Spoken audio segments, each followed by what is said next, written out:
నమస్తే నాగేశ్వర్ గారు. నమస్తే. మొందా తుఫాను ముప్పు ముంచుకొస్తోంది సార్. ఆంధ్రప్రదేశ్ కి బంగాళాఖాతంలో అల్పపీడనం తీవ్రంగా బలపడి వాయుగుండంగా మారింది. సో ఇప్పటికే ఆంధ్రప్రదేశ్ ముఖ్యమంత్రి చంద్రబాబు నాయుడు ఒక సమీక్ష కూడా నిర్వహించారు. గతంలో హుద్హుద్ తుఫాన్ తర్వాత పరిస్థితిని చక్కబెట్టిన అనుభవం చంద్రబాబు నాయుడుకి ఉంది. గతంలో మీరు కూడా డిజాస్టర్ మేనేజ్మెంట్ లెజిస్లేటివ్ స్టాండింగ్ కమిటీలో ఉన్నారు. సో ఇటువంటి పరిస్థితుల్లో ఎలాంటి జాగ్రత్తలు తీసుకోవాల్సిన అవసరం కనిపిస్తోంది? అంటే మన దేశానికి ముఖ్యంగా తీర ప్రాంతానికి సైక్లోన్స్ కొత్త కాదు, అందులో ఆంధ్రప్రదేశ్కి అసలే కొత్త కాదు. ఎందుకంటే మనం 974 కిలోమీటర్స్ ఆంధ్రప్రదేశ్కు తీర ప్రాంతం ఉంది. దివిసీమ తుఫాన్ తర్వాత వాస్తవంగా ప్రాణ నష్టానికి గణనీయంగా తగ్గించగలిగారు. కారణం ఏంటంటే ఎర్లీ వార్నింగ్ సిస్టమ్స్ బాగా ఇంప్రూవ్ అయ్యాయి. అంటే ముందస్తుగా హెచ్చరికలు జారీ చేయడం. ఇప్పుడు చూడండి, రేపు మార్నింగ్ వరకు ప్రమాదం అంటే అంటున్నారు. అందులో చంద్రబాబు నాయుడు చాలా ఏళ్ళు ముఖ్యమంత్రిగా ఉన్నారు కనుక ఆయనకి ఇలాంటి సైక్లోన్స్ అనేకం చూశారు. సో అందువల్ల అటు పొలిటికల్ లీడర్షిప్కి అనుభవం ఉంది, అడ్మినిస్ట్రేషన్కి అనుభవం ఉంది, సైన్స్ టెక్నాలజీ పెరిగిన నేపథ్యంలో సఫిషియంట్ టైం కూడా ఉంది. అన్లెస్ బిగ్ బ్లండర్స్ చేస్తే తప్ప ఇలాంటి తుఫాన్లను ఎదుర్కోవడం అనేది అసాధ్యం కాదు. National disaster management authority NDMA చాలా వివరంగా అనేక డిజాస్టర్ల పైన క్లియర్గా SOP అంటారు, స్టాండర్డ్ ఆపరేటింగ్ ప్రొసీజర్స్ అని, ఏం చేయాలి అనేది చాలా వివరంగా పరిశోధనాత్మకంగా అనేక రీసెర్చెస్ ఆధారంగా కూడా పేర్కొంది. భారతదేశంలో నేషనల్ డిజాస్టర్ మేనేజ్మెంట్ యాక్ట్ వచ్చింది, నేషనల్ డిజాస్టర్ మేనేజ్మెంట్ అథారిటీ వచ్చింది, national disaster relief force NDRF బలగాలు ఉన్నాయి. సో అందువల్ల there is no depth of literature మనకు. ఈవెన్ గతంలో అమెరికాలో కూడా మనం ఎదుర్కొన్నంత సమర్థవంతంగా తుఫాన్లను వాళ్ళు ఎదుర్కోరు అని విమర్శలు కూడా వచ్చాయి. అంతటి అనుభవం భారతదేశానికి ఉంది. అందువల్ల దేర్ ఇస్ ఎనఫ్ స్టడీస్ కూడా. మీరు NDMA వెబ్సైట్కి వెళ్ళండి, చాలా డీటెయిల్గా సైక్లోన్స్ని ఎలా ఎదుర్కోవాలి అనేది చాలా వివరంగా ఉంటుంది. మీరు అన్నట్లు నేను కూడా ఉమ్మడి రాష్ట్ర శాసన మండలి సభ్యుడిగా ఉన్న సమయంలో లెజిస్లేటివ్ స్టాండింగ్ కమిటీలో కూడా ఉన్న డిజాస్టర్ మేనేజ్మెంట్ సైన్స్ అండ్ టెక్నాలజీలో కూడా. సో అప్పుడు కూడా చాలా రీసెర్చెస్ను క్రోడీకరించి పాలసీస్ను ఒక ఫ్రేమ్వర్క్ రూపొందించడంలో ప్రాసెస్లో నేను భాగమయ్యాను. ఏం చేయాలంటే ముందుగా ప్రాణ నష్టం అంటే డిజాస్టర్స్లో ఇప్పుడు మూడు దశలు ముందుంటాయి, 3 దశలు తర్వాత ఉంటాయి. ముందేమో మీకు ప్రివెన్షన్, తుఫాన్లను మనం ప్రివెంట్ చేయలేము, అది నేచురల్ డిజాస్టర్స్. మ్యాన్ మేడ్ డిజాస్టర్స్ను మాత్రమే మనం ప్రివెంట్ చేయగలము. రెండవది మిటిగేషన్, అంటే ఎప్పుడైతే మనం నివారించలేమో దాని తీవ్రతను తగ్గించగలగాలి, కనీసం ప్రజలకు కాస్త ఉపశమనం ఉంటుంది. మూడవది ప్రిపేర్డ్నెస్, అంటే తుఫానుకు సాధ్యమైనంతగా సంసిద్ధులుగా ఉండాలి. ఇవన్నీ ప్రీ డిజాస్టర్ ఫేజ్లో చేయాలి. ఇక పోస్ట్ డిజాస్టర్ ఫేజ్లో ఫస్ట్ది రెస్పాన్స్, ఎంత వేగంగా ఏ శాఖలు స్పందిస్తాయన్నది నీకు ఎఫెక్టివ్గా మేనేజ్మెంట్కు ఇండికేటర్. అందువల్ల మొదటిది రెస్పాన్స్, రెండవది రిలీఫ్ అండ్ రీహాబిలిటేషన్, సహాయ పునరావాస చర్యలు, మూడవది రీకన్స్ట్రక్షన్. ప్రతి క్రైసిస్ ఒక ఆపర్చునిటీ ఇస్తుంది కనుక భవిష్యత్తు ప్రమాదాల నుంచి నివారించడానికి. ఇప్పుడు సమస్య ఏమవుతుంది అంటే ప్రకృతి చాలా గొప్పది, చాలా సహజ సంరక్షక వ్యవస్థలు ఉంటాయి. ఇప్పుడు కోరల్ రీఫ్స్ అంటారు, ప్రవాల భిత్తికలు అంటారు తెలుగులో. అలాగే మీకు మ్యాంగ్రూవ్ ఫారెస్ట్ ఉంటాయి. ఇప్పుడు మన కాకినాడ దగ్గర కూడా మ్యాంగ్రూవ్ ఫారెస్ట్ ఉన్నాయి, మడారణ్యాలని. ఇవన్నీ సహజ సంరక్షక వ్యవస్థలు. They act as a natural protection. Flood waters తీర ప్రాంతాన్ని ముంచకుండా. అన్ఫార్చునేట్లీ మనం పర్యావరణ కాన్షియస్నెస్ లేకపోవడం వల్ల వీటిని నాశనం చేసుకుంటున్నాం. కొన్ని ప్రాంతాల్లో కోస్టల్ వాల్స్ నిర్మించుకుంటున్నాం. బట్ ఎఫెక్టివ్ డిజాస్టర్ మేనేజ్మెంట్లో ఈ నేచురల్గా ఉండే ప్రొటెక్షన్ను నిలబెట్టుకోవాలి. ఇప్పుడు ఏం చేయాలన్నప్పుడు ఫస్ట్ ప్రాణ నష్టాన్ని లేకుండా చేయాలి. అందువల్ల సాధ్యమైనంత త్వరగా మీకు తుఫాన్ ప్రమాదం ఉన్న వారిని సురక్షిత ప్రాంతాలకు తరలించాలి. తుఫాన్ షెల్టర్ల నిర్మాణం కొన్ని జరిగి ఉన్నాయి. లేదు కొన్ని భవనాలు, ప్రభుత్వ భవనాలు కావచ్చు, ప్రైవేట్ భవనాలు కావచ్చు, సైక్లోన్ రెడీగా ఉన్నాయా లేవా టెస్ట్ చేసుకోవాలి. ఇప్పుడు హోమ్ మినిస్టర్ నిన్న మాట్లాడుతూ కూడా చెప్పారు, మేము ఆ ప్రయత్నంలో ఉన్నామని కూడా. సో వాటిలో అవసరమైన ఏర్పాట్లు ఉండాలి, రిలీఫ్ సప్లైస్. నేను డిజాస్టర్ మేనేజ్మెంట్ స్టాండింగ్ కమిటీలో ఉన్నప్పుడు మేము రివ్యూ చేస్తుంటే ఐఏఎస్ అధికారులు, సీనియర్ అధికారులు ఉన్నారు. నేను అడిగాను, ఉమెన్కు సెపరేట్గా టాయిలెట్స్ ఉన్నాయా అని. వాళ్ళు మీరే కాదు సార్, వరల్డ్ బ్యాంక్ టీం వచ్చినప్పుడు కూడా ఇదే ప్రశ్న అడిగారు అన్నారు. నేను మీరు ఐఏఎస్ చదివారు కదా, ఇంత సీనియర్ ఆఫీసర్స్ కదా, వరల్డ్ బ్యాంక్ చెప్పాలా ఉమెన్కు టాయిలెట్లు అవసరం అని. అంత ఘోరంగా ఉంటుంది మన గ్రాస్ రూట్స్ వర్క్. అంటే ఒక 1000 మందో 500 మందో 200 మందిని ఒక చోట పెట్టినప్పుడు మెన్ అండ్ ఉమెన్కి ఉండే ప్రత్యేక అవసరాలను దృష్టిలో పెట్టుకుని ఒక వాష్రూమ్స్ ఉండాలి కదా. సో అందువల్ల వాటిని ఇలా సైక్లోన్ షెల్టర్ను సంసిద్ధంగా పెట్టుకోవడం. కొన్నిసార్లు ఏమైందంటే సైక్లోన్ షెల్టర్ ఎఫెక్టివ్గా లేదనుకోండి, ఇంకా ప్రమాదం పెరుగుతుంది.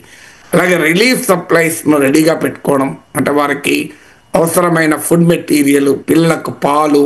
ఇప్పుడు మనకు ఉదు సైక్లోన్ మీరు ప్రస్తావించారు, అప్పుడు చాలా సమర్థవంతంగా చేశారని చంద్రబాబు నాయుడు పేరు కూడా వచ్చింది.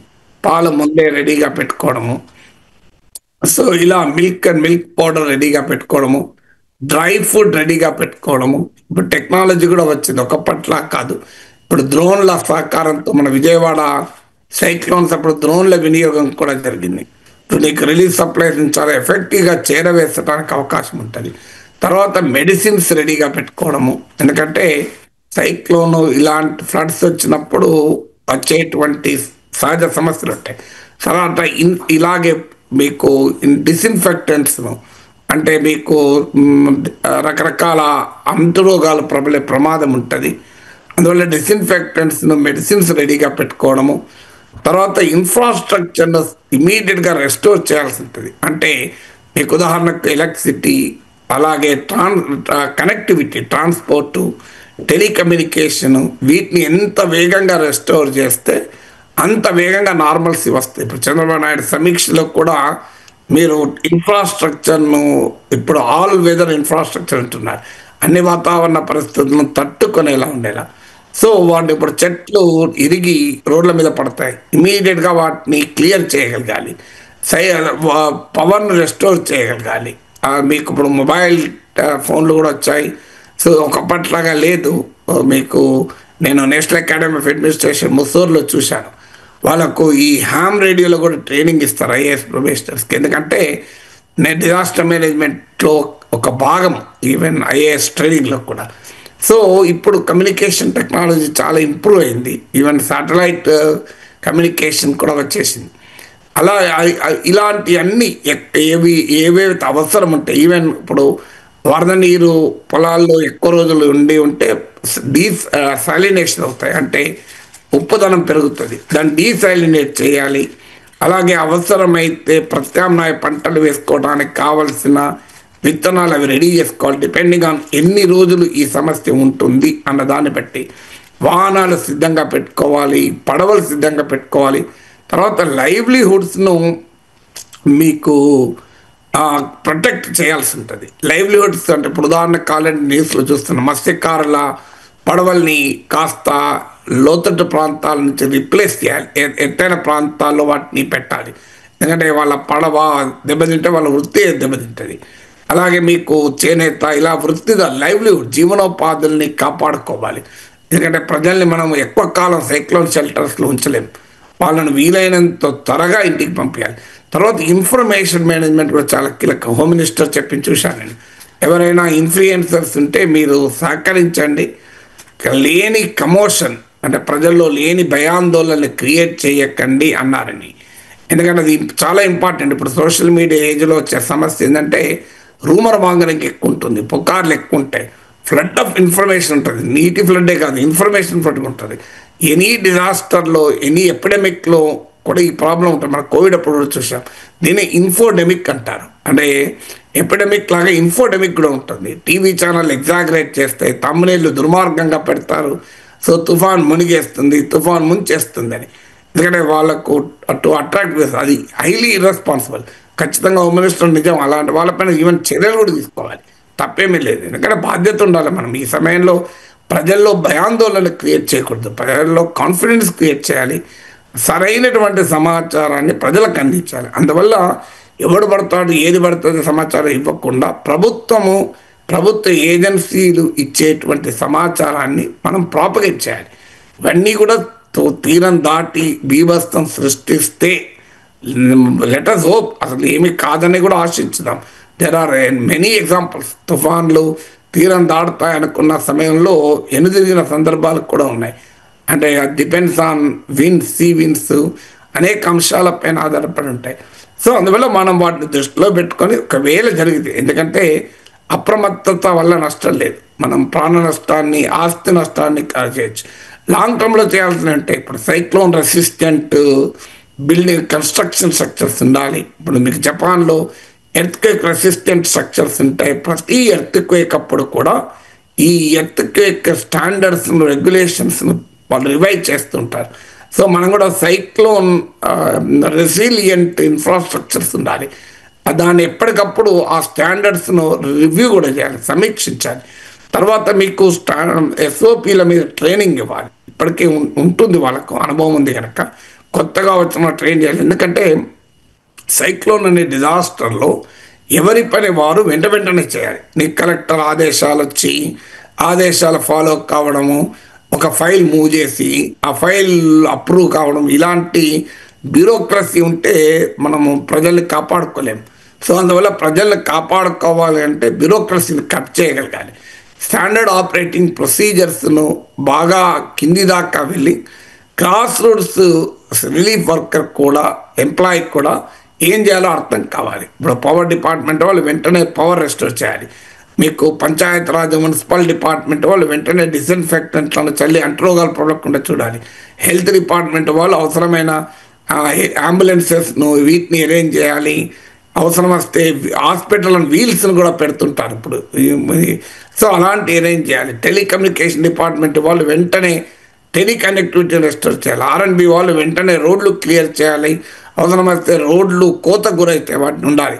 తర్వాత ఈ వాటర్ బాడీస్ వన్స్, ఇది కూడా నేను హోమ్ మినిస్టర్ ప్రెస్ కాన్ఫరెన్స్ చూశాను. ఆల్రెడీ మేము వాటిని ప్రొటెక్ట్ చేస్తున్నాము, వాళ్ళ అవసరమైన ఏర్పాటు కూడా చేస్తాం. ఎందుకంటే వాటర్ బాడీస్ గట్లు తెగే ప్రమాదం ఉంటుంది. అప్పుడు రైల్వే లైన్లకు కూడా కొట్టుకపోయే ప్రమాదం, రైలు యాక్సిడెంట్లు జరిగిన సందర్భాలు ఉన్నాయి సైక్లోన్ టైంలో. అంటే ఒక చెరువు గట్టు తెగి ఆ వాటర్ అంతా మీకు పట్టాల మీదకి వస్తే ట్రైన్ యాక్సిడెంట్ జరిగినాయి. అందువల్ల వాటర్ బాడీస్ దగ్గర ప్రొటెక్షన్ కాపాడుకోవాలి. లోకల్ కమ్యూనిటీస్ని ట్రైన్ చేయాలి. ఎప్పటికప్పుడు ప్రజల్ని అప్రమత్తం చేయడానికి NGO సెక్టార్ పెద్ద ఎత్తున ఫిలాంథ్రపీ కూడా వస్తుంది. అంటే గవర్నమెంట్ NGOs మధ్య ప్రాపర్ సమన్వయం ఉండాలి. లేకపోతే ఏమవుతుందంటే రిలీఫ్ వృధా అవుతుంది. ఇప్పుడు మాకు అనుభవం, మేము మహబూబ్ నగర్ ఫ్లడ్స్ అప్పుడు నేను ఎమ్మెల్సీగా ఉండే ఆ క్షేత్రస్థాయికి వెళ్తే మేము ఇక్కడ నుంచి పెద్ద ఎత్తున ఆహార ధాన్యాలు, ఆహార నిల్వలన్నీ పట్టుకొని వెళ్ళాం. అక్కడికి పోతే అది ఉపయోగం లేకుండా పోయాయి. ఎందుకంటే ఆల్రెడీ రెవెన్యూ యంత్రాంగం చాలా సమర్థవంతంగా ఫుడ్ క్యాంపులు అరేంజ్ చేశాయి. అంటే వాళ్ళకి అవసరమైన మనం తీసుకెళ్ళగలగాలి. అందువల్ల ప్రాపర్ కోఆర్డినేషన్ ఉండాలి గవర్నమెంట్ డిపార్ట్మెంట్స్ల మధ్య, గవర్నమెంట్స్కు NGO సెక్టార్ల మధ్య, గవర్నమెంట్కు సివిల్ సొసైటీల మధ్య. ఇలా నేను చెప్పే కొన్ని ఉదాహరణలు మాత్రమే. ఇలా మీకు ఒక గంట సేపు చెప్పచ్చు. సైక్లోన్లో వస్తే ఏం చేయాలి, డూస్ ఏంటి, డోంట్స్ ఏంటి అనేది చాలా నిర్దిష్టంగా దెర్ ఇస్ ఎనార్మస్ లిటరేచర్. నేను అనేక శాసనమండలి సభ్యుడిగానే కాకుండా ఈ సివిల్ సర్వీసెస్ వాళ్ళ క్లాసులు చెప్పినప్పుడు, IAS ప్రొఫెషనల్ క్లాసులు చెప్పినప్పుడు చాలాసార్లు గంటల తరబడి మాట్లాడిన అనుభవం కూడా ఉంది కనుక ఆ లిటరేచర్ చదివాను నేను. సో మీరు జస్ట్ NDMA వెబ్సైట్కి వెళ్ళండి, దెర్ ఇస్ ఎనార్మస్ లిటరేచర్. అందువల్ల there are global best practices. మీకు ఆ బెస్ట్ ప్రాక్టీసెస్ను మనం ఉపయోగించుకోగలగాలి. So lot of things has to be done. అందువల్ల ఇప్పుడు టెక్నాలజీ పెరిగిన తర్వాత, ప్రభుత్వ సామర్థ్యం పెరిగిన తర్వాత సైక్లోన్ను మనం నివారించలేం, కానీ ప్రజల సఫరింగ్ని మాత్రం చాలా మట్టుకు మనం ఎదుర్కోవటానికి అవకాశం ఉంటుంది.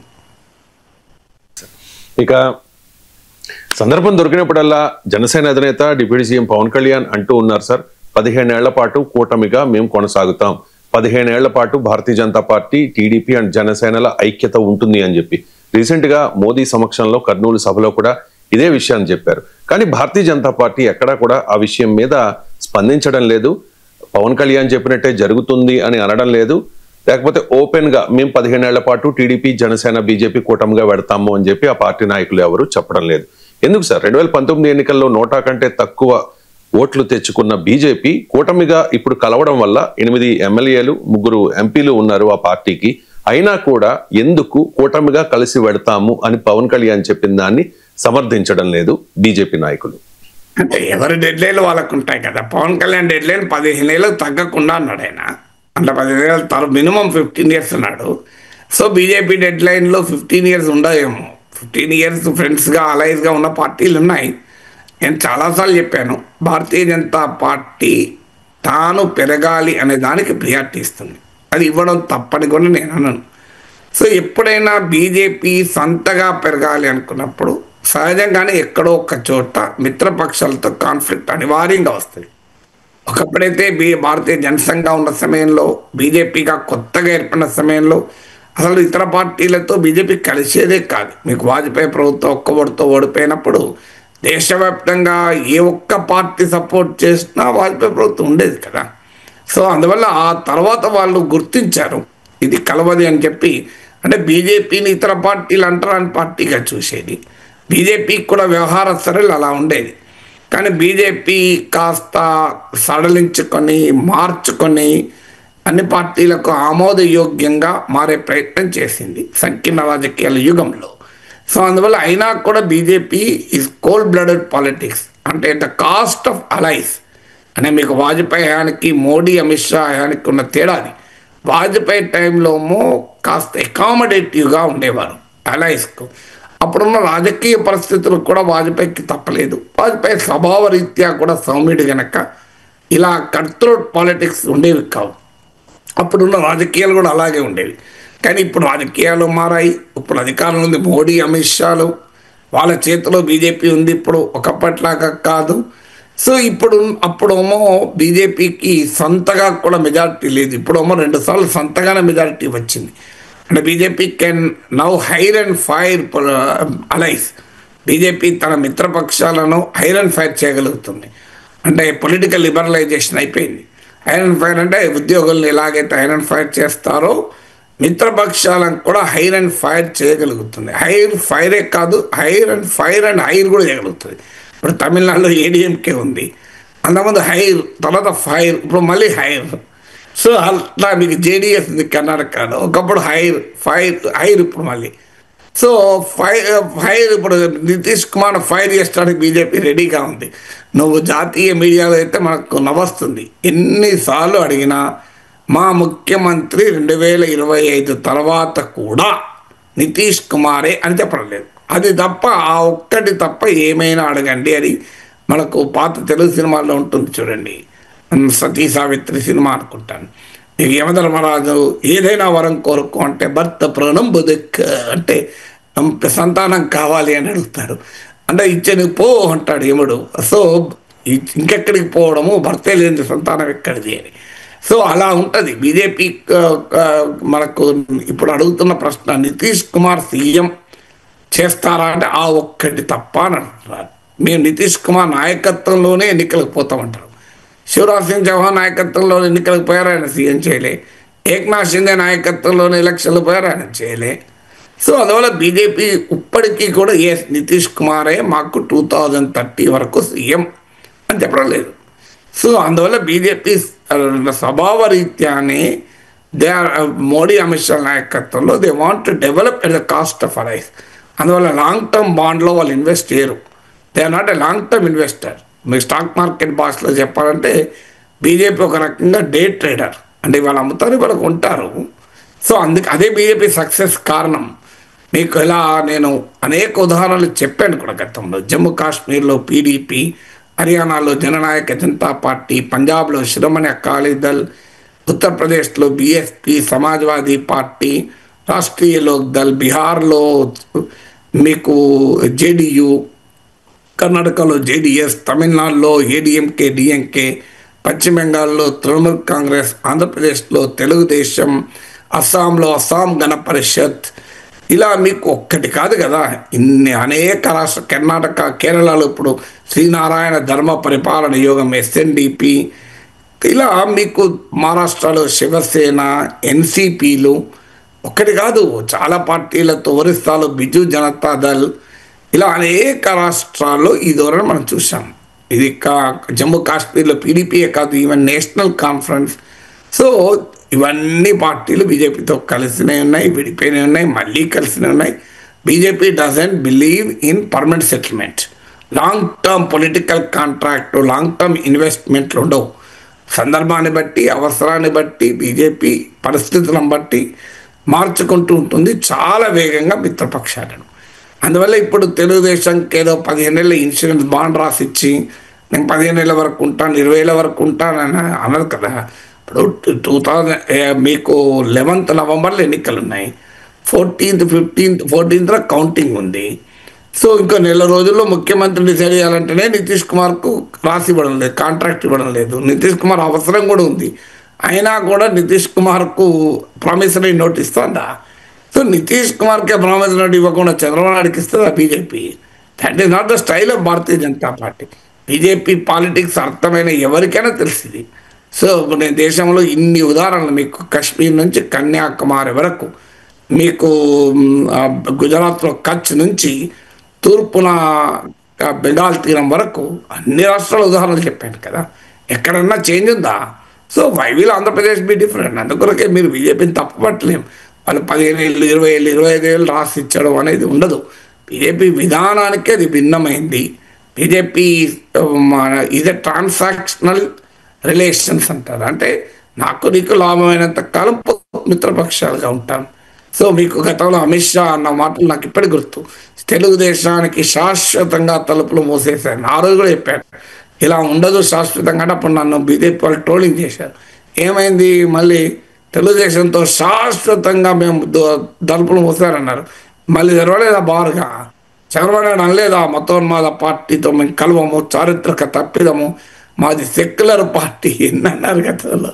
సో మళ్ళీ కలవలేదా? అందువల్ల బీజేపీని తప్పుపట్టలేదు. బీజేపీ మిత్రపక్షాలకు కూడా వాళ్ళ అవసరాలకు అనుగుణంగా వాళ్ళు కలుస్తున్నారు, విడిపోతున్నారు. సో అందువల్ల బీజేపీ ఎందుకు డిఫరెంట్గా ఉంటుంది? టీడీపీ బీజేపీ ఎన్నిసార్లు వదులుకోలేదు, ఎన్నిసార్లు కలవలేదు. అందువల్ల అందులో చంద్రబాబు నాయుడును అసలే నమ్మరు మోడీ. ఎందుకంటే దే నో హిమ్, 2019 ఎక్స్పీరియన్స్ ఉంది వాళ్ళకు. ఏం జరుగుతుంది ఆయనే అన్నాడు. మీకు మోడీ వీడియో కూడా యూట్యూబ్లో దొరుకుతుంది. సో అవసరమైతే ఒడిలో గోధీమే బయటే ఒడిలో కూర్చుంటాడు, దల్ బదల్ మే ముజేసే సీనియర్ హై అని. ఇది మోడీ చెప్పింది, నేను చెప్పుడు కాదు కదా. సో నా మిత్రపక్షాలు మార్చడంలో చంద్రబాబు నాయుడు నాకన్నా సీనియర్, అవసరమైతే మోడీలో కూర్చుంటాడు, లేదంటే తిట్లు తిడతాడు, ఇవన్నీ కూడా మోడీ చెప్పిందే కదా. సో అందువల్ల బీజేపీ నోస్ ది మిత్రపక్షాలతో వ్యవహరించే సరళే డిఫరెంట్గా ఉంటుంది. అందులో చంద్రబాబు నాయుడు గురించి తెలుగుదేశం బీజేపీకి చాలా బాగా తెలుసు. They know how to deal with him. అందుకొరకు బియాండ్ పాయింట్. ఇప్పుడు మీరు చూడండి, చంద్రబాబు నాయుడు మోడీని తెగ పొగుడుతున్నాడు, మామూలుగా పోవడం లేదు. మోడీ యుగం అంటున్నాడు, కానీ అదే బీజేపీ నాయకులు అట్లా పొగుడుతున్నారు ఎక్కడన్నా. కేంద్ర నాయకులు పక్కబెట్టి రాష్ట్ర నాయకులు కూడా పోవడం లేదు. సో రాష్ట్ర నాయకులు కూడా అవసరాన్ని మించి ఒక్క మాట కూడా పోవడం లేదు. ఎలక్షన్ మీటింగ్లో పోవడం లేదు, తర్వాత కూడా పోవలేదు. అందువల్ల దే నో ద లిమిటేషన్. వాళ్ళు అదొక రకంగా ఫెయిర్ గేమే కదా. మేము 20 ఏళ్ళు ఉంటాం, 30 ఏళ్ళు ఉంటాం అని హామీ పత్రాలు రాసిచ్చి తర్వాత పరిస్థితులు మారితే మేమేం చేస్తామని మళ్ళీ కహానీలు చెప్పడం కన్నా అవసరాన్ని బట్టి ఉంటుంది. ఇప్పుడు పోతుంది, తర్వాత ఉంటుందో లేదో ఎవరు చెప్పగలము. సార్, భారతీయ జనతా పార్టీ అనేక రాష్ట్రాల్లో మిత్రపక్షాలతో వ్యవహరించిన తీరును చూసాం. చాలా సందర్భాల్లో మీరు కూడా క్లియర్గా ఎక్స్ప్లెయిన్ చేశారు. అంటే కాశ్మీర్లో పీడీపీ, పంజాబ్లో శిరోమణి అకాలీదళ్, కర్ణాటకలో జేడీఎస్, తమిళనాడులో అన్నాడీఎంకే, మహారాష్ట్రలో శివసేన, ఈ పార్టీలతో వ్యవహరించిన తీరు చూసాం. రీసెంట్గా మీరు చెప్తున్నట్టుగా బీహార్లో ఎన్నికలు త్వరలో జరగబోతూ ఉన్నాయి. కానీ నితీష్ కుమార్ నాయకత్వంలో వెళతాం కానీ నితీష్ కుమారే మా సీఎం అభ్యర్థి అని చెప్పి ఇప్పటి వరకు భారతీయ జనతా పార్టీ ప్రకటించని పరిస్థితి. తెలుగుదేశం పార్టీ కూడా వాజ్పేయి టైంలో భారతీయ జనతా పార్టీతో పొత్తు పెట్టుకుంది. 2014లో భారతీయ జనతా పార్టీతో కలిసింది. 2018లో భారతీయ జనతా పార్టీతో విభేదించిన పరిస్థితి. 2024లో మళ్ళీ భారతీయ జనతా పార్టీతో కలిసింది. ఇప్పుడు కూటమిగా ఉన్నారు. అంటే అనేక రాష్ట్రాల్లో మిత్రపక్షాలతో భారతీయ జనతా పార్టీ వ్యవహరించిన తీరు చూశాక కూడా టీడీపీలో ఆ భయం, ఆ అనుమానం ఎందుకు కలగడం లేదు? అనుమాన భయం అంటే ఇప్పుడు తెలుగుదేశం పార్టీకి ఉన్న బలంతో పోలిస్తే బీజేపీ రాష్ట్రంలో ఏం పెద్దగా లేదు. తెలుగుదేశం పార్టీ కేవలం కేంద్రంలో బీజేపీ అధికారంలో ఉండడం వల్ల కాస్త బీజేపీకి స్ట్రెంగ్త్ని మించి ఈల్డ్ అది ఎమ్మెల్యే సీట్లలో కానీ, ఎంపీ సీట్లకు కానీ, రాజ్యసభ సీట్లలో కానీ. అది బీజేపీకి రాష్ట్రంలో ఉన్న బలాన్ని బట్టి కాదు, కేంద్రంలో అధికారం ఉండడం వల్ల చంద్రబాబు నాయుడు కాస్త అవుతున్నాడు. చంద్రబాబు నాయుడు చాలా మిత్రపక్షాల సీట్లు ఇవ్వడంలో మామూలు గట్టిగా ఉండడు. అసలు మిత్రపక్షాలు నాయకులు ఎవరన్నా అడగండి, ఇప్పుడు బీజేపీ కావచ్చు, గతంలో కమ్యూనిస్టులు కావచ్చు, వాళ్ళు చెప్తారు very very hard nut to crack. కానీ ఇప్పుడు ఎందుకు ఇస్తున్నారు అంటే కేంద్రంలో బీజేపీ అధికారంలో ఉండడమే కారణం. సో ఇప్పుడు రాష్ట్రంలో బీజేపీ ఏమి తెలుగుదేశానికి ప్రమాదకరమైన స్థాయిలో ఉన్న పార్టీ కాదు. సో ఇది మొదటి రీజన్. అందువల్ల భయపడుతుందని నేను అనుకోను. అనుమానం అంటారా? అనుమానం ఉండవచ్చు. ఏం తెలుగుదేశానికి తెలియదా? తామే బీజేపీతో ఎప్పుడు కలుస్తారో ఎప్పుడు విడిపోతారో తెలియదు. ఇప్పుడేమి బీజేపీ తనతో శాశ్వతంగా ఉంటుందన్న భ్రమల్లో చంద్రబాబు నాయుడు ఏమి ఉండడు. అందువల్ల అనుమానము ఉంటుంది, బయటికి చెప్పడం లేదు. అయినా ఎందుకు మీరు అన్నట్లు మరి ఎందుకు జాగ్రత్త పడడం లేదు? జాగ్రత్త పడడం లేదన్న నిజం. ఎందుకంటే బీజేపీ ఎజెండాకు ఒక రకంగా తెలుగుదేశం ఊతాన్ని ఇస్తోంది. బీజేపీ పెరుగుదలకు అన్ని రకాలుగా సహకరిస్తోంది. ఇవాళ అది ఇమీడియట్ కాకపోయినా 5 ఏళ్లకో 10 ఏళ్లకో 15 ఏళ్లకో బీజేపీకి సవాల్గా మారుతుంది. బెంగాల్లో మమతా బెనర్జీ అనుభవం ఇదే. ఆ బీజేపీతో అప్పుడు లెఫ్ట్ గవర్నమెంట్ ఉండే, బీజేపీ కేంద్రంలో అధికారం వాజ్పేయి ప్రభుత్వం ఉండే. సో దాన్ని ఉపయోగించుకొని లెఫ్ట్ను కొడదామని చెప్పి ఎన్డీఏలో చేరింది. ఇవాళ ఏమైంది? బీజేపీ మేకే కూర్చొని తృణమూల్ కాంగ్రెస్కి ఛాలెంజ్గా మారింది. లెఫ్ట్ వీక్ అయింది. ఇప్పుడు రేపు బీజేపీని రేపు తృణమూల్ కాంగ్రెస్ అధికారం నుంచి తొలగించే బలం బీజేపీకి ఉంది. మీకు ఉత్తరప్రదేశ్లో సమాజ్వాదీ పార్టీ, బీఎస్పీలు కూడా ఒక దశలో బీజేపీతో పొత్తు పెట్టుకున్నాయి. తర్వాత ఏమైంది? బీజేపీ మేకపై ఎస్పీకి బీఎస్పీకి చుక్కలు చూపెట్టడం లేదా ఉత్తరప్రదేశ్లో. సో ఇలా మీకు దేశవ్యాప్తంగా చాలా చోట్ల అనుభవాలు ఉన్నాయి.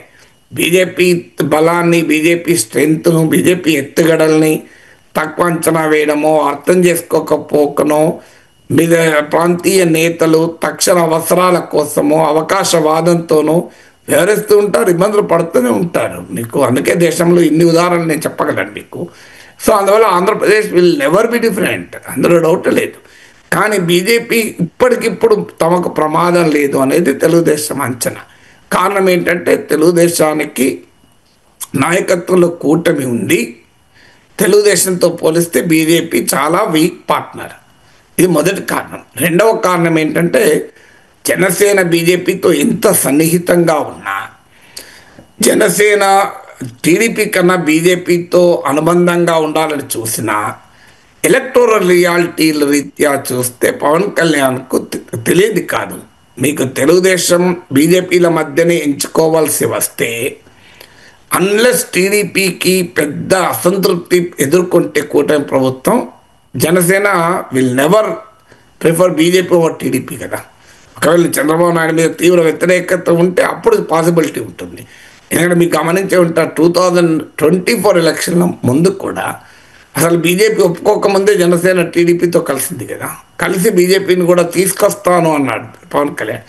అందువల్ల బీజేపీతో పొత్తు పెట్టుకొని తన సీట్లు నిలుపుకునే అవకాశం పవన్ కళ్యాణ్కు లేదు.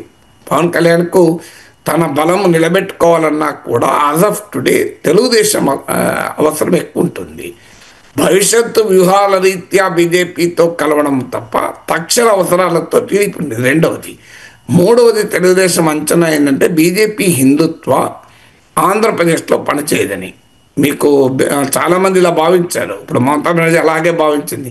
బెంగాల్లో హిందుత్వ ప్రభావం ఏముంటుంది, అందులో లెఫ్ట్ ప్రభుత్వం ఉంది, లెఫ్ట్ వర్సెస్ యాంటీ లెఫ్ట్ కదా అని. త్రిపురలో అలాగే భావించింది కాంగ్రెస్ పార్టీ. కానీ ఏం జరిగింది? త్రిపురలో కాంగ్రెస్ అడ్రస్ లేకుండా పోయి బీజేపీ అధికారంలోకి వచ్చింది. బెంగాల్ లాంటి రాష్ట్రంలో 34 ఏళ్ల పాటు అవిచ్ఛిన్నంగా కమ్యూనిస్టులు పాలించిన రాష్ట్రంలో మీకు బీజేపీ అధికారంలోకి వచ్చింది. అది చంద్రబాబు నాయుడు తెలుగుదేశం గుర్తించలేదు. వాళ్ళ నమ్మకం ఏంటంటే ఆంధ్రప్రదేశ్లో ఈ హిందుత్వ పాలిటిక్స్ అపీల్ ఉండదు అని. వాళ్ళ నమ్మకం కూడా ఏంటంటే బీజేపీ 2019లో పుల్వామా ఘటన జరిగితే దేశమంతా ఒక ఊపు ఉంటే పక్కన తెలంగాణలో కూడా ఎక్కువ ఎంపీ సీట్లు తెచ్చుకుంటే ఆంధ్రప్రదేశ్లో ఎంపీ ఎలక్షన్లు ఎమ్మెల్యే ఎలక్షన్లు తేడా ఏం లేదు, ఒకే రకంగా ఓటింగ్ వచ్చింది అరౌండ్ 1%. సో అందువల్ల బీజేపీ మస్కులార్ నేషనలిజం అంటారు, కండలు తిరిగిన జాతీయవాదం కానీ మత భావాలతో రాజకీయాలకు కానీ ఆంధ్రప్రదేశ్లో పని చేయవు అన్నది తెలుగుదేశం నమ్మకం. దానికి కారణాలు ఏంటంటే ఆంధ్రప్రదేశ్లో లింగ్విస్టిక్ ఐడెంటిటీ, భాషాపరమైన అస్తిత్వం మతపరమైన అస్తిత్వం కన్నా బలమైంది. ఎందుకంటే మీకు తెలంగాణలో హిందూ ముస్లిం డివిజన్ అర్థమవుతుంది, ఆంధ్రలో అర్థం కాదు. అక్క బావ అని పక్కన ముస్లిం కుటుంబం కూడా పక్కింటి వాళ్ళను అక్క అంటారు, బావ అంటారు, అత్తమ్మ మామయ్య అని అంటారు. భాషలో తేడా లేదు, వేషంలో పెద్ద తేడా ఉండదు, ఫుడ్ హ్యాబిట్స్లో తేడా కూడా అంత సిమిలర్గా ఉంటుంది. అందులో ఆంధ్రప్రదేశ్లో ముస్లింలకు కాదు, మేజర్ మైనారిటీ కమ్యూనిటీ క్రిస్టియన్స్. అఫీషియల్గా వారు దళిత్స్ ఎస్సీలు, కానీ రియాలిటీలో వాళ్ళు క్రిస్టియన్స్. మీకు ఆంధ్రప్రదేశ్లో ఊరూరికి వెళ్ళే చర్చిలు కనబడతాయి. కానీ BJP unless anti Christian stand చాలా విరులెంట్గా తీవ్రంగా తీసుకుంటే తప్ప తెలుగుదేశానికి అంత ప్రమాదం లేదు బీజేపీ వాళ్ళని వాళ్ళు నమ్ముతున్నారు. అందులో ఈ క్రిస్టియన్స్లో కూడా మాల పాపులేషన్ ఆల్రెడీ వైసీపీకి అనుకూలం, టీడీపీ కన్నా కూడా. సో ఈ ఫ్యాక్టర్స్ రీత్యా ఇప్పటికిప్పుడు హిందుత్వ పాలిటిక్స్కు అంత పెద్ద అపీల్ ఉండదు అని టీడీపీ నమ్మకం. ఇక నాలుగవది లోకల్ లీడర్షిప్ లేదు బీజేపీకి. మీకు బలమైన తెలంగాణలో ఉన్న లీడర్షిప్ కూడా ఆంధ్రప్రదేశ్లో లేదు. ఆంధ్రప్రదేశ్లో మొత్తం అరువు తెచ్చుకున్న నాయకుల పైన ఆధారపడతారు. మీకు కన్నా లక్ష్మీనారాయణ ఇప్పుడు ముగ్గురు అధ్యక్షులు అయితే అందరూ ఇద్దరు బయట నుంచి వచ్చిన వాళ్ళే. మీరు కన్నా లక్ష్మీనారాయణ, మీకు పురంధేశ్వరి, సోమవీర్రాజు. ఒక సోమవీర్రాజే హోమ్ గ్రౌండ్, మిగతా ఇద్దరు బయట నుంచి వచ్చిన వాళ్ళే. ఇప్పుడు మళ్ళీ హోమ్ గ్రౌండ్ తీసుకున్నారు. అదే తెలంగాణలో మీరు చూడండి, మీకు ఇప్పుడే కాదు పార్టీ రాష్ట్ర అధ్యక్షుడిగా ఉన్న వాళ్ళందరూ కూడా ఒరిజినల్ బీజేపీయే. మీకు రామచంద్రరావు, బండి సంజయ్, కిషన్ రెడ్డి, డాక్టర్ లక్ష్మణ్, మీ లిస్ట్ అంతా తీసుకోండి, ఎక్కడా ఉండదు మీకు. అందువల్ల ఆంధ్రప్రదేశ్లో అరువు తెచ్చిన నాయకులపై లోకల్ లీడర్షిప్ లేదు. ఐదవది జాతీయ ఎజెండా ఆంధ్రప్రదేశ్లో ప్రభావం చూపదు అనేది తెలుగుదేశం నమ్మకం. దానికి ఇంతకుముందు నేను ఉదాహరణ చెప్పినట్లు పుల్వామా ఘటన తర్వాత బాలాకోట్ స్ట్రైక్స్ ప్రభావము మీకు 2019 ఎలక్షన్లో బీజేపీకి ఏమి ఇక్కడ చూపెట్టలేదు ఆంధ్రప్రదేశ్లో. అదే తెలంగాణలో అసెంబ్లీ ఎన్నికల్లో ఘోరంగా దెబ్బతిన్న బీజేపీ 2019 లోక్సభ ఎలక్షన్లో 4 సీట్లు గెలుచుకుంది. సో అందువల్ల మీకు ఆంధ్రప్రదేశ్కి వచ్చే వరకు నేషనల్ పాలిటిక్స్ ఎజెండా పనిచేయదు అనేది నమ్మకం. సో బీజేపీకి ఆ రకమైన. ఆరవది వైసీపీతో బీజేపీ కలవటానికి అంత సులభం కాదు, కలిసినా అంత కెమిస్ట్రీ ఉండదు అనేది టీడీపీ నమ్మకం. ఎందుకంటే YCP support base different. So కానీ మీకు మిగతా రాష్ట్రాల్లో ఉండదు. ఇప్పుడు తమిళనాడు అనుకోండి, ఏడీఎంకేతోనైనా డిఎంకేతోనైనా బీజేపీ కలిసిన సందర్భాలు ఉన్నాయి. ఇక్కడ వైసీపీ కూడా సిద్ధంగా లేదు బీజేపీతో కలవటానికి. అందువల్ల బీజేపీకి ఆప్షన్ ఏంది ఉంటే టీడీపీతో ఉండాలి, లేదనుకుంటే ఇండిపెండెంట్గా ఉండాలి. ఇండిపెండెంట్గా ఉంటే ఆంధ్రప్రదేశ్లో బీజేపీకి ఏమి ఉండదు.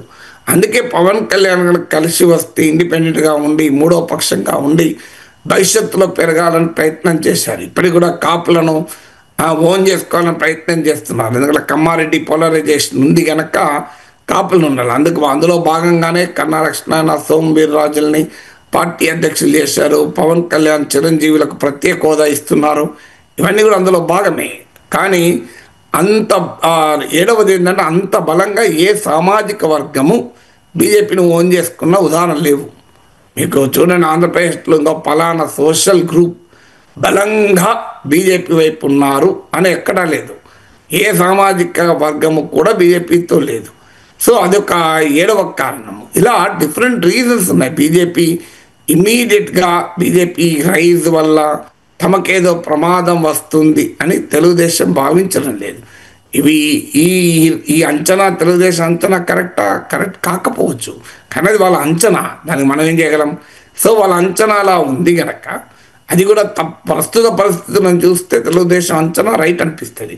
లాంగ్ టర్మ్లో పర్స్పెక్టివ్లో చూసి దేశమంతటా జరిగిన అనుభవాలను దృష్టిలో పెట్టుకున్నప్పుడు తెలుగుదేశం అంచనా తప్పు అనిపిస్తుంది. కానీ ఇప్పటికైతే ప్రమాదం లేదు కదా, భవిష్యత్తులో వచ్చినప్పుడు చూసుకుందాంలే అనే ధోరణి కూడా ఉండవచ్చు కదా. అందువల్ల తెలుగుదేశం పార్టీకి బీజేపీ అంటే ఇప్పటికిప్పుడు వరి కావాల్సిన అవసరం లేదు అన్నది వాళ్ళ అంచనా. సార్, సైకోగాడు అంటూ జగన్ను, అలాగే ఎవడు వాడు అంటూ చిరంజీవిని ఉద్దేశించి బాలకృష్ణ చేసిన వ్యాఖ్యలు, అది అసెంబ్లీలో బాలకృష్ణ చేసిన వ్యాఖ్యలపై చాలా వివాదం నడిచింది కదా sir. I mean Chiranjeevi fans అందరూ కూడా చాలా అభ్యంతరం వ్యక్తం చేశారు. బాలకృష్ణ చిరంజీవికి క్షమాపణ చెప్పాలి అంటూ కూడా అన్న పరిస్థితి. అప్పుడు టీడీపీ అండ్ జనసేన నాయకులు ఎందుకో సైలెంట్ గా ఉన్నారు. వైఎస్ఆర్ కాంగ్రెస్ పార్టీ నాయకులు మాత్రం మా అధినేతను సైకో అంటావా అంటూ బాలకృష్ణ మీద ఫైర్ అయిన పరిస్థితి. రీసెంట్ గా జగన్మోహన్ రెడ్డి కూడా దానికి కౌంటర్ ఇచ్చారు బాలకృష్ణకి. అసలు ఈ వివాదానికి కారణమైన బాలకృష్ణ వ్యాఖ్యలను ఒకసారి విందాం సార్. బాలకృష్ణ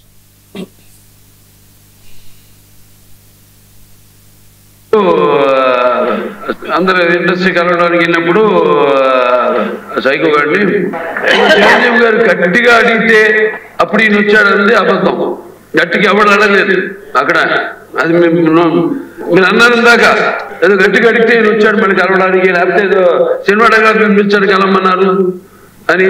ఏంటంటే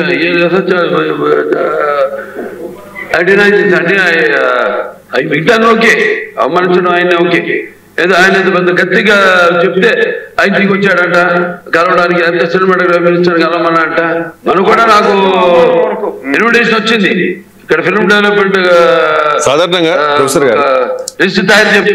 సాధారణంగా బాలకృష్ణ మాట తీరు అందరికీ తెలుసు, ఆయన వే ఆఫ్ టాకింగ్ ఆ రకంగా ఉంటుంది. కానీ కొంతమంది బాలకృష్ణ తాగి అసెంబ్లీలోకి వచ్చారు అని చెప్పి గతంలో కూడా కొన్ని విమర్శలు చేశారు సార్. సోషల్ మీడియాలో విపరీతంగా తాగిన వాళ్ళని ఎందుకు తీసుకొస్తారు అసెంబ్లీలోకి అని చెప్పి, అటువంటి వ్యాఖ్యలు చేయకూడదు కదా అని చెప్పి.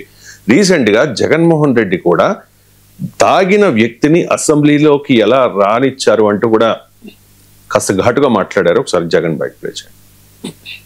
మాట్లాడలేని కాన్వర్జేషన్ బాలకృష్ణ అనే వ్యక్తి తీసుకొచ్చిన అసెంబ్లీలో. అసలు ఆయన మాట్లాడాల్సింది ఏంటి, అసెంబ్లీలో ఆయన మాట్లాడాల్సింది ఏంటి, ఆయన తాగి మాట్లాడింది ఏంటి? అసలు తాగిన అసెంబ్లీకి తీసుకుని అసెంబ్లీలో మాట్లాడిచ్చే కార్యక్రమం చేస్తున్నారు అని అంటే స్పీకర్ బుద్ధి లేదు. తాగిన ఆ మాదిరిగా మాట్లాడుతున్నాడు అంటే ఆయన సైకలాజికల్ హెల్త్ ఎట్లుందో, అసెంబ్లీకి వచ్చి ఆ మాదిరిగా మాట్లాడుతున్నాడంటే ఆయన సైకలాజికల్ హెల్త్ ఎట్లుందో ఆయన క్వశ్చన్ చేసుకోవాలి.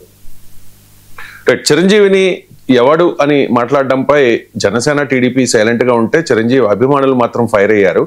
ఇప్పుడు బాలకృష్ణని జగన్ తాగి వచ్చాడు అసెంబ్లీకి అంటే తెలుగుదేశం పార్టీ నుంచి చిన్న చిన్న స్థాయి నాయకులు మాత్రం రెస్పాండ్ అవుతూ ఉన్నారు, కానీ అధినేత చంద్రబాబు నాయుడు కానీ నారా లోకేష్ కానీ స్పందించడం లేదు. ఎందుకు సార్?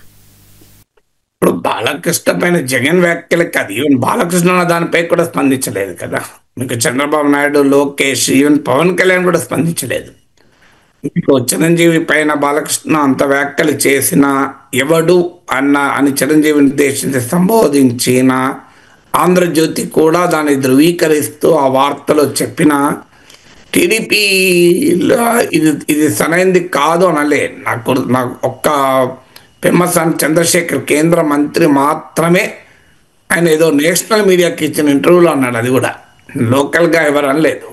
సో అందువల్ల మీకు రీజన్ ఏమై ఉంటుంది అంటే, ఒకటి ఈ అంశాన్ని ఇంకా పొడిగించకూడదు అన్నది ఒక వ్యూహం అయి ఉండాలి. ఎందుకంటే ఇప్పుడు జగన్ తాగి వచ్చాడు అని బాలకృష్ణన్ టార్గెట్ చేశారు. సో అదే చంద్రబాబు నాయుడును, లోకేష్ను ఉద్దేశించి కనుక జగన్ అని ఉంటే టీడీపీ ఎంత బీభత్సంగా రియాక్ట్ అయ్యేది. కొద్దిగా ఊహించుకోండి సార్, నేను ఆ మాట అనలేను, అనకూడదు కూడా, కానీ జస్ట్ ఇమాజిన్ బాలకృష్ణ విషయంలో జగన్ అన్నదాన్ని చంద్రబాబు నాయుడునో లోకేష్ విషయంలోనో అని ఉంటే తెలుగుదేశం ఇలాగే ఉండేదా? ఇప్పుడు రియాక్ట్ అయినంత మైల్డ్గా రియాక్ట్ అయ్యేదా? అసలు అగ్గి మీద గుగ్గిలం అయ్యేవారు కదా. ఎందుకు కాలేదు అంటే, ఇప్పుడు ఈ లింక్డ్ స్టేట్మెంట్ మీరు కూడా రెండు బయట ప్లే చేశారు. ఒక్క జగన్ అన్న బయట ప్లే చేయలే, బాలకృష్ణ బయట కూడా ప్లే చేశారు. అంటే మీడియాలో కానీ, సోషల్ మీడియాలో కానీ, పబ్లిక్ డొమైన్లో కానీ, ప్రజల కాన్షియస్నెస్లో కానీ జగన్ అన్న మాటలే ఉండవు, దాని వెనకాల బాలకృష్ణ అన్న మాటలు కూడా ఉంటాయి. అది బహుశా టీడీపీకి, చంద్రబాబు నాయుడుకి ఉండదు. ఎందుకంటే బాలకృష్ణ తప్పు చేశాడు కనుకని చంద్రబాబు నాయుడు కూడా తెలుసు కదా, లోకేష్ కూడా తెలుసు కదా, అది చాలా ప్రమాదకరమైన తప్పని కూడా తెలుసు, పొలిటికల్లీ వెరీ కాస్ట్లీ తప్పది. అందువల్ల దాన్ని ఎంత త్వరగా ఎజెండా నుంచి లేకుండా చేస్తే అంత బెటర్ అని టీడీపీ నాయకత్వం అనుకుంటుంది. అందువల్ల ఇప్పుడు జగన్ వ్యాఖ్యలకు రియాక్ట్ అయితే వద్దన్నా బాలకృష్ణ వ్యాఖ్యలన్నీ ముందుకు వస్తాయి. చిరంజీవి కూడా అనివార్యంగా రెస్పాండ్ కావాల్సి వస్తాయి. ఎందుకంటే చిరంజీవి కూడా జాగ్రత్త పడ్డాడు, వెంటనే రియాక్ట్ అయ్యాడు. విదేశాల్లో ఉన్న నేను వివరించాలి చాలా సూటిగానే అన్నాడు. బాలకృష్ణ దగ్గర ఎక్కడ అన్కాంప్రమైజింగ్గానే రేపు చిరంజీవి రియాక్ట్ అయ్యాడు. కానీ చాలామంది ఊహించారు ఇండియాకి వచ్చాక రియాక్ట్ అవుతారు, బహుశా వచ్చి ఉండాలి కదా. సో కానీ ఇప్పటివరకు మళ్ళీ రియాక్ట్ కాలేదు, చిరంజీవి కాలేదు, పవన్ కళ్యాణ్ కాలేదు, జనసేన మంత్రులకు కాలేదు, ఎమ్మెల్యేలకు కాలేదు. ఎందుకు? ఈ వివాదాన్ని మరింతగా ముదిరేలా చేయడం ఇష్టం లేదు కనుక. ఇది మొదటి కారణం. అంటే ఇప్పుడు జగన్ వ్యాఖ్యలపై స్పందిస్తే బాలకృష్ణ వ్యాఖ్యలు గుర్తు చేసినట్లు అవుతుంది. అందువల్ల దాన్ని పొగిడించడం అనేది ఇష్టం లేదు, ప్రొలాంగ్ చేయడం అనేది. ఇది మొదటిది, ఫస్ట్ రీజన్. రెండవ రీజన్ ఏంటి అంటే బాలకృష్ణను సీరియస్గా ఎవరు తీసుకోరని కూడా టీడీపీ నాయకత్వం కొంతమంది తెలుగుదేశంలో ఉన్న సీనియర్ నాయకులు అడిగాను, చంద్రబాబు నాయుడుకు సన్నిహితంగా ఉండేవాళ్ళని కూడా అడిగాను. వాళ్ళు బాలకృష్ణను ఎవరు సీరియస్ తీసుకుంటారు సార్, బాలకృష్ణ ఇది సహజం కదా, బాలకృష్ణ బిహేవియర్ అందరికీ తెలుసు కదా, ఆయన ఫ్యాన్లను కొడుతుంటాడు, సందర్భాలు ఉన్నాయి, ఆయన అమ్మాయిల గురించి మాట్లాడింది ఇంకా భయంకరమైంది కదా, చాలా అన్యాయంగా అశ్లీలంగా మాట్లాడారు కదా. దాంతో అది ఎవరైనా సీరియస్ తీసుకున్నారా? వేరే వాళ్ళైతే ఎంత పొలిటికల్ డ్యామేజ్ అయ్యేది. అది వేరే ఏ పొలిటికల్ లీడర్ అన్నా ఏ సినిమా యాక్టర్ అన్నా కూడా చాలా ఇష్యూ అయ్యేది. కానీ బాలకృష్ణ అంటే ఎవరు భరించుకోలేదు, ఎందుకంటే బాలకృష్ణ అంటేనే అలా మాట్లాడతాడు అని అనుకుంటారు. అదే మాట ఇంకో సినిమా యాక్టర్ అన్నా కూడా వివాదం అయ్యేది. అందువల్ల టీడీపీకి ఉన్న ఫుల్ కాన్ఫిడెన్స్ ఏంటంటే బాలకృష్ణ చేసిన వ్యాఖ్యల్ని మెగాభిమానులు రియాక్ట్ అయింది ఎందుకు అంటే మా చిరంజీవిని అంటారానికని ఏదో చంద్రబాబు నాయుడు అనిపించాడు అని వైసీపీ పెద్ద క్యాంపెయిన్ చేసింది. నేను ఆ సమయంలో సాక్షిలో కథనాలు కూడా చూశాను. అసలు కాపులను పైన దాడిగా, దీని చిరంజీవిపై దాడిగా చంద్రబాబు నాయుడు లోకేష్లే చేయించారు వెనకాల ఉండి అని వార్తా కథనాలు వేసినా ప్రజలు నమ్మలేదు. ఎవరికి తెలుసు చంద్రబాబు నాయుడు అలా ఎందుకు అనిపిస్తాడు, లోకేష్ ఎందుకు అనిపిస్తాడు, అంత సెల్ఫ్ గోల్ కొట్టుకునే అంత రాజకీయ అపరిపక్వత ఉన్న నాయకుడు కాదు కదా చంద్రబాబు నాయుడు. సో అందువల్ల బాలకృష్ణ ఇది autonomous device, autonomous personality. So ఆయన ఏదో చంద్రబాబు నాయుడు సలహా అడిగి చంద్రబాబు నాయుడు అనుమతితో మాట్లాడతాడా? సో ఆయనకి అందువల్ల బాలకృష్ణను ఎవరు సీరియస్గా తీసుకోరు అన్నది టీడీపీ నాయకత్వంలో బలమైన విశ్వాసం. రెండవది. సో మూడవది ఏంటి అంటే మీకు బాలకృష్ణ వ్యాఖ్యలు చిరంజీవిని కాంటెక్స్ట్లో కన్నా జగన్ కాంటెక్స్ట్లో అన్నాడు. అక్కడ బాలకృష్ణ చిరంజీవి మీద కోపంతో అన్నది కాదు, జగన్ సైకో అది ఇది అన్నాడు. సో అన్నప్పుడు ఆటోమేటిక్గా జగన్ కూడా రియాక్ట్ అవుతాడు కదా. సో అందులో తాగి వచ్చాడు అన్నదే కదా ఆరోపణ. తాగి వస్తే అసెంబ్లీకి ఎందుకు అనుమతించారు అనేది. మన ప్రభుత్వాలే మద్యం పాలసీలు తీసుకొచ్చి తాగును ప్రోత్సహిస్తున్న సమయంలో తాగడం అనేది అంత భయంకరమైన దుర్మార్గమైన నేరంగా సమాజంలో అంత అసహించుకునే పరిస్థితులు ఉన్నాయా అనేది చెప్పండి. ఇక శాసనసభకు వచ్చిండు అనేది, శాసనసభ అంత పరమ పవిత్రమైన దేవాలయంగా కట్టెట్లు వస్తాడు అని ప్రజల్లో అంత భావన ఉందా? ఎందుకంటే అసెంబ్లీలో మనం కొట్టుకుంటున్న తిట్టుకుంటున్న తీరు చూసినాక ప్రజలకు ఇది ఒక పెద్ద సమస్యగా కనిపించదు మీకు. అందువల్ల బహుశా తాగడము తాగి రావడము అనేది సో అదో పెద్ద సమస్యగా సమాజంలో లేదు గనక జగన్ అన్నా కూడా అదేదో నేరంగా బాలకృష్ణ విషయంలో ప్రజలు భావిస్తారని అనుకోకపోవచ్చు. ఎందుకంటే ఇటీవల కాలంలో అయితే బాగా దినచర్యగా మారిపోతున్న సందర్భాన్ని ప్రభుత్వాలు ప్రోత్సహిస్తున్న సందర్భాలు ఉన్నాయి. సమీక్షలు చేసి ఇంకెంత అమ్మిస్తారు ఇంకెంత అమ్ముతారని టార్గెట్లు పెడుతున్న సందర్భం కూడా అవుతుంది కదా. సో అందువల్ల ఇది పెద్ద ఇష్యూగా పొలిటికల్లీ డ్యామేజింగ్ కాదు అని.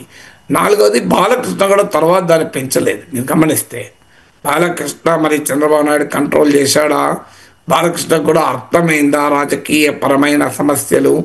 ఎందుకంటే బాలకృష్ణ నియంత్రించగలిగే శక్తి నా నమ్మకం లోకేష్ కూడా ఉండదు. ఏమైనా ఉంటే చంద్రబాబు నాయుడుకే ఉండాలి. బహుశా చంద్రబాబు నాయుడు దానికి ఉన్న సెన్సిటివిటీని చెప్పి ఉండాలి. సో అందువల్ల మీకు బాలకృష్ణ కూడా తర్వాత దాన్ని ప్రొసీడ్ కాలే. ఇప్పుడు చంద్రబాబు నాయుడు లోకేష్ రియాక్ట్ కాలేదని మీరు ప్రశ్న. సో బాలకృష్ణ రియాక్ట్ కాలేదు కదా. జగన్ తాగి వచ్చాడు అని అన్నదానికి బాలకృష్ణ నన్ను అట్లంటావా, నేను తాగొచ్చినా నీకు ఎట్లా కనబడుతున్నా, నువ్వే తాగుతావు అని అనలేదు కదా. బాలకృష్ణ కూడా రియాక్ట్ కాలేదు. ఫస్ట్ జగన్ విమర్శించి బాలకృష్ణ, ఆయన రియాక్ట్ కావాలి కదా. ఆయనే రియాక్ట్ కాకపోతే చంద్రబాబు నాయుడు, లోకేష్ రియాక్ట్ అయ్యి దీన్ని గాలికి పోయే అంటారు చూడండి, దాని ములకంపను ఈ ఇష్యూ ములకంప లాంటిది. ఆ గాలికి పోయే ములకంపను మీదికి ఎందుకు తెచ్చుకుంటారు ఆ ఇష్యూను? ప్రొఫెసర్ గారు, బాలీవుడ్ నటుడు సల్మాన్ ఖాన్ ను పాకిస్తాన్ ప్రభుత్వం ఉగ్రవాదిగా ప్రకటించింది. కారణం ఏంటి సార్? నేను ఒక ఉత్తర్వు కూడా జారీ అయింది, కారణాలు ఏంటి? అంటే ఇష్యూ ఏంటి అంటే, జాయ్ ఫోరం అని రియాద్లో ఒక కార్యక్రమము మిడిల్ ఈస్ట్లో. ఆ కార్యక్రమం అసలు కార్యక్రమం ఏంటంటే why Indian cinema is popular in middle east అన్నది టాపిక్. అది దానిపైన మాట్లాడుతూ సల్మాన్ ఖాన్ అన్నది ఏంటంటే, హిందీ సినిమా తీస్తే ఇక్కడ బాగా నడుస్తుంది, తెలుగు, తమిళ, మలయాళం సినిమాలు కనుక తీస్తే భారీగా సక్సెస్ అవుతుంది ఈ సినిమా, మీకు 100 కోట్ల డబ్బులు వస్తాయి అని పేర్కొన్నారు. అలా ఎందుకు అని అంటే కారణం, ఇక్కడ అనేక దేశాలకు నుంచి వచ్చిన వాళ్ళు ఉంటారు, బెలూచిస్తాన్, పాకిస్తాన్, ఆఫ్ఘనిస్తాన్ అని అన్నాడు. సో అంటే బెలూచిస్తాన్ ఒక సెపరేట్ కంట్రీగా అన్నాడు. బహుశా మీడియాలో బెలూచిస్తాన్ అని చూసి తొందరలో అని ఉండవచ్చు. పాకిస్తాన్, ఆఫ్ఘనిస్తాన్, బెలూచిస్తాన్. నేను చిన్నప్పుడు జోక్గా చెప్పేవాళ్ళం, India is developing politically, economically, socially, Nampally, Chikkadpally అని. సో అట్లా రైమ్ కలుస్తుంది కనుక ఆ ప్రాస. సో బెలూచిస్తాన్, ఆఫ్ఘనిస్తాన్, పాకిస్తాన్ అని ఉండాలి. అంతే పూర్తిగా బెలూచిస్తాన్ అనే దేశము లేదు అన్న సంగతి సల్మాన్ ఖాన్కు తెలియక అన్నాడా తెలియదు మనకు, లేదా స్లిప్ ఆఫ్ ద టంగ్ ఒక్కోసారి జరగచ్చు, అది ఒక పాసిబిలిటీ. అంటే తెలియకపోయినా ఆశ్చర్యపడాల్సింది కూడా ఏమీ లేదు. ఎందుకంటే పాకిస్తాన్లో భాగంగా బెలూచిస్తాన్ ఉంది అనేది తెలియక, బెలూచిస్తాన్ బాగా చర్చనీయాంశంగా ఉంది కనుక బెలూచిస్తాన్ కంట్రీ ఏమో అని. మీకు అమెరికన్ ప్రెసిడెంట్కు పోటీ చేస్తున్న నాయకుడు అల్ఘార్ అనుకుంటా గుర్తు, ఒక క్యాండిడేట్కు ఈ కెనడాలో ఉండేటువంటి ఖలిస్తాన్, రిపబ్లిక్ ఆఫ్ ఖలిస్తాన్గా సెల్ఫ్ డిక్లేర్డ్ వాళ్ళు ఉంటారు, ఖలిస్తాన్ ఉగ్రవాదులు. వాళ్ళు వచ్చి వాళ్ళు ఇది ఇచ్చారు, ఏంటి వారొక ఫండింగ్ ఇచ్చారు అప్పుడు, డొనేషన్. ప్రెసిడెంట్గా పోటీ చేసిన వ్యక్తి ఆయన తీసుకున్నాడు, ఖలిస్తాన్ ఒక కంట్రీ అనుకున్నాడు. సో పాకిస్తాన్, ఆఫ్ఘనిస్తాన్ లాగా ఖలిస్తాన్ కూడా ఒక దేశం అనుకున్నాడు. సో అమెరికన్ ప్రెసిడెంట్గా పోటీ చేస్తున్న వ్యక్తికే ఖలిస్తాన్ అనేది ఒక దేశం లేదని, అదొక వేర్పాటువాద డిమాండ్ అని తెలియకపోతే, సినిమా యాక్టర్గా ఉండి రాజకీయాలకు అవగాహన ఒకవేళ లేక ఉందో లేదో నాకు తెలియదు. సో సల్మాన్ ఖాన్ బెలూచిస్తాన్ అన్న పదం వాడాడా తెలియదు, కానీ బట్ ఇట్లా వాడినా, తెలిసి వాడినా, తెలియక వాడినా, అన్కాన్షియస్గా వాడినా, స్లిప్ ఆఫ్ ద టంగ్గా వాడినా ఈ సల్మాన్ ఖాన్. అందులో ఆ మీటింగ్లో సల్మాన్ ఖాన్, షారూక్ ఖాన్, అమర్ ఖాన్లు ఉన్నారు, 3 ఖాన్లు ఉన్నారు.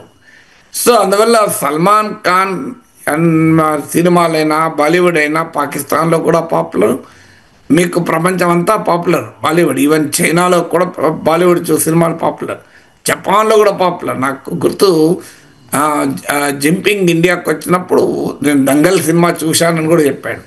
సో ఈ బాలీవుడ్ ఈ గ్లోబల్ పాపులారిటీ ఉంది. అందువల్ల Salman Khan is a world renowned actor. So అందువల్ల సల్మాన్ ఖాన్ ఈ మాట ఎప్పుడైతే అన్నాడో, సో ఏమైంది అన్నప్పుడు పొలిటికల్గా దానికి కాన్సిక్వెన్స్ ఏమీ ఉండదు, దానికి ఎవరు సీరియస్గా తీసుకోరు. కానీ బెలూచిస్తాన్ అన్న పదానికి ఎక్కడ లేని విలువ పెరిగింది. అందుకే వెంటనే బెలూచ్ లిబరేషన్ ఆర్మీ చాలా పాజిటివ్గా రియాక్ట్ అయ్యి ఇప్పటికైనా సల్మాన్ ఖాన్ లాంటి వారు ధైర్యంగా మా బెలూచిస్తాన్ అని ప్రస్తావించారు. ప్రపంచ దేశాలు కూడా బెలూచిస్తాన్ గుర్తించడానికి సిద్ధంగా లేని సమయంలో సల్మాన్ ఖాన్ మమ్మల్ని గుర్తించడం వాళ్ళు ఆనందం వ్యక్తం చేశారు. ఎందుకంటే వాళ్ళ ఆపరేషన్ సింధు టైంలో కూడా భారత ప్రభుత్వానికి ఆఫర్ ఇచ్చారు, మేము పాకిస్తాన్కు వ్యతిరేకంగా పోరాడుతున్నాం, మాకు మీరు పోరాడుతున్నారు, కలిసి పనిచేద్దామని. బెలూచిస్తాన్ అనేది పాకిస్తాన్లో ఒక రాష్ట్రం, అతిపెద్ద రాష్ట్రం. పాకిస్తాన్ మొత్తం ఏరియాలో 46% ఉంటుంది, 46% ఉంటుంది పాకిస్తాన్ టోటల్ ఏరియాలో. సో 46% ఉన్నటువంటి ప్రాంతము, కానీ టోటల్ జనాభాలో 6%. పాకిస్తాన్ టోటల్ పాపులేషన్లో పాకిస్తాన్లో ఉన్నటువంటి విలువైన ఖనిజ సంపద, oil, petroleum, gas, even rare earth metals కూడా బెలూచిస్తాన్లో ఉన్నాయి. అందుకే ఇటీవల బెలూచిస్తాన్లోని పాస్నీలో ప్రత్యేక రేవ్ పోర్ట్ నిర్మించడానికి పాకిస్తాన్ $1.2 బిలియన్ బంపర్ ఆఫర్ అమెరికాకి ఇచ్చింది. సో అందువల్ల బెలూచిస్తాన్లో even China Pakistan economic corridor CPEC కూడా పోతుంది. సో మీకు బెలూచిస్తాన్ వారు ఎప్పటి నుంచో మేము రాజకీయంగా నిర్లక్ష్యానికి గురవుతున్నాం, ఆర్థికంగా నిర్లక్ష్యం గురవుతున్నాం. అద్భుతమైన ఖనిజ సంపద ఉండి కూడా కటిక దారిద్ర్యం తాండవిస్తుంది. 70% బెలూచిస్తాన్ ప్రజలు దారిద్ర్య కొద్దిగానే ఉంటారు, బిలో పావర్టీ అంటారు. అందువల్ల వాళ్ళు ఎప్పటి నుంచో పోరాడుతున్నారు. సల్మాన్ ఖాన్ వ్యాఖ్యలతో వాళ్ళకి ఎక్కడ లేని పబ్లిసిటీ వచ్చింది. దాంతో పాకిస్తాన్ సీరియస్ అయింది. సీరియస్ అవ్వడం కూడా దుర్మార్గం కదా. సల్మాన్ ఖాన్ ఒక టెర్రరిస్ట్ అట. వాళ్ళ పాకిస్తాన్ యాంటీ టెర్రరిజం చట్టాల కింద షెడ్యూల్ 4లో సల్మాన్ ఖాన్ చేర్చారు. షెడ్యూల్ 4లో అంటే సల్మాన్ ఖాన్ పైన ట్రావెల్ బ్యాన్ ఉంటుంది, పాకిస్తాన్కి వెళ్ళలేడు, లీగల్గా కూడా ఆయన ప్రాసిక్యూట్ చేయవచ్చు, ఆయనను కంటిన్యూస్గా మానిటర్ చేస్తారు. సో ఒక తీవ్రవాదిని ఎలా చూస్తారో అలా చూస్తారు. అసలు పాకిస్తాన్ కన్నా బుర్ర ఉండాలా? ఇప్పుడు సల్మాన్ ఖాన్ ఎక్కడైనా తీవ్రవాద కార్యకలాపాలకు పాల్పడ్డా? ఆయన పాకిస్తాన్ గడ్డపైన ఏమైనా విద్రోహ కార్యకలాపాలకు నిర్వహించాడా? భారతదేశంలో కూడా ఏమైనా పాకిస్తాన్ వ్యతిరేక క్యాంపెయిన్ నడిపాడా? పోనీ ఆయన బెలూచిస్తాన్ లిబరేషన్ ఆర్మీకి మద్దతు ఇచ్చాడా? ఫండింగ్ చేశాడా? సో ఆయన తీవ్రవాది ఎప్పుడు? అయినా పాకిస్తాన్ దేశమే తీవ్రవాదుల పురిటిగడ్డ. అది ఇంకో దేశంలో ఉన్న ఒక ప్రఖ్యాత నటుడిని తీవ్రవాదిగా ప్రకటిస్తే అది హాస్యాస్పదం. పాకిస్తాన్లో ఉండేటువంటి ఒక హెల్ప్లెస్, నిస్సహాయత, భయం, బెలూచిస్తాన్ లిబరేషన్ ఆర్మీ పోరాటం పట్ల పాకిస్తాన్ వణికిపోతుంది అనేటువంటి వాళ్ళ వీక్నెస్ తెలియజేస్తుంది. పాకిస్తాన్ ఖైబర్ పఖ్తూన్ఖ్వాలోమో టెహ్రీక్ ఈ తాలిబాన్ పాకిస్తాన్ తిరగబడుతుంది. పంజాబ్ సింధుల మధ్య వాటర్ డిస్ప్యూట్ ఉంది. పాక్ ఆక్యుపైడ్ కాశ్మీర్లో అవామీ యాక్షన్ కమిటీ నాయకత్వంలో పెద్ద ఎత్తున నిరసనలు జరుగుతున్నాయి. బెలూచిస్తాన్ లిబరేషన్ ఆర్మీలో చాలా కాలంగా పోరాటం చేస్తున్నారు. అందువల్ల పాకిస్తాన్ ఒక భయాన్ని, నిస్సహాయతను తెలియజేస్తుంది కదా. అందుకే పిచ్చుకపై బ్రహ్మాస్త్రం అంటారు చూడు, అందుకే సల్మాన్ ఖాన్ తీవ్రవాదిగా ప్రకటించారు. ప్రొఫెసర్ గారు, ఈ మధ్యకాలంలో పాకిస్తాన్తో అమెరికా బంధం బలపడుతోంది. ట్రంప్ ఏమో ఐ లవ్ యూ పాకిస్తాన్ అని అంటున్న పరిస్థితి. అమెరికా తీరుపై భారత్లో కూడా వ్యతిరేకత వస్తోంది కదా సార్.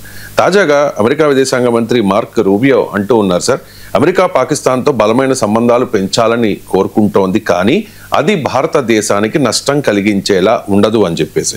అంటే అమెరికా పాకిస్తాన్ల బంధం వల్ల భారత్కి నష్టం కాదా? అంటే పాకిస్తాన్ నష్టం, అమెరికా పాకిస్తాన్ క్లోజ్ అయితే ఖచ్చితంగా ఇండియాకి నష్టం. కానీ అమెరికా నీతులు చెప్తోంది, అంటే మాకు పాకిస్తాన్తో ఉండే సంబంధాలు భారత్తో ఎలాంటి ఎఫెక్ట్ ఉండవు, మేము ఒకదానికొకటి సంబంధం లేదని.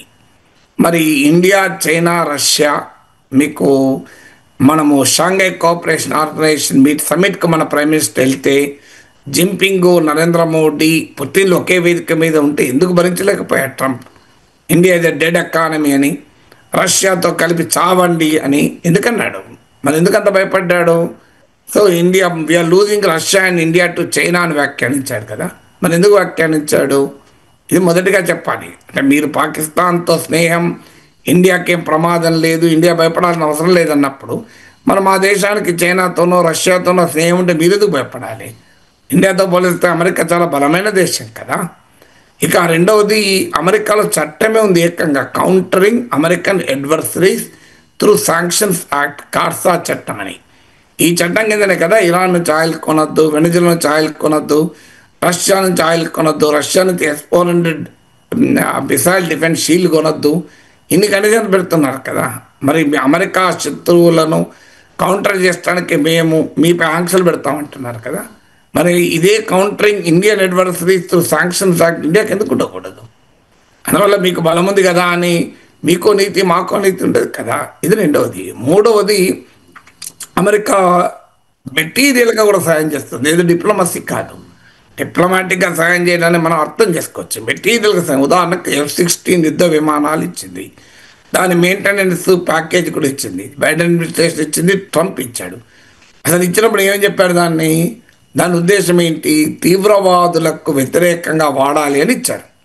కానీ ఇంతవరకు ఏ తీవ్రవాది మీద F-16 యుద్ధ విమానం దాడి చేసింది? ఇండియా పైన కదా దాడి చేసింది ఎప్పుడైనా. మీకు ఇది బాలాకోట్ స్ట్రైక్స్ అప్పుడు చూసాం మనం, ఇటీవల ఆపరేషన్ సింధూర్లో కూడా చూసాం. మరి అమెరికా ఏమైనా అడిగిందా పాకిస్తాన్? అంటే అమెరికా ఇచ్చేటువంటి ఆయుధాలను భారతదేశానికి వ్యతిరేకంగా పాకిస్తాన్ వాడుతుంటే మీరు అమెరికా పాకిస్తాన్ల స్నేహం గురించి ఇండియా పట్టించుకోవాల్సిన అవసరం లేదంటే ఎట్లా కరెక్టు? సో అమెరికా ఇచ్చేటువంటి సహాయంతోనే కదా పాకిస్తాన్ రెచ్చిపోతుంది. ఇలా అమెరికా తలుచుకుంటే పాకిస్తాన్ తీవ్రవాద కార్యకలాపాలని 1 సెకండ్లో ఆపగలుగుతుంది, అంత కంట్రోల్లో ఉంటుంది. ఈవెన్ పాకిస్తాన్ ఒక న్యూక్లియర్ పవర్గా కూడా ఎమర్జ్ అవ్వడానికి కారణం అమెరికా కదా. ఇటీవల CIAలో టాప్ పొజిషన్లో పనిచేసిన అతను ఓపెన్గానే చెప్పాడు కదా, పర్వేజ్ ముషర్రఫ్ పాకిస్తాన్ అధ్యక్షుడిగా ఉన్న సమయంలో న్యూక్లియర్ ఫోర్సెస్ను, అణ్వస్త్రాలను మొత్తం అమెరికా చేతిలో పెట్టాడని. మరి అది భారత్కు వ్యతిరేకం కాదా? ఇప్పుడు ఎందుకంటే పాకిస్తాన్ మిలిటరీ న్యూక్లియర్ పాలసీ మొత్తం ఇండియా స్పెసిఫిక్, మనకు వాళ్ళకు తేడాది. మన న్యూక్లియర్ పాలసీ కానీ మన డిఫెన్స్ పాలసీ కానీ పాకిస్తాన్ స్పెసిఫిక్ కాదది.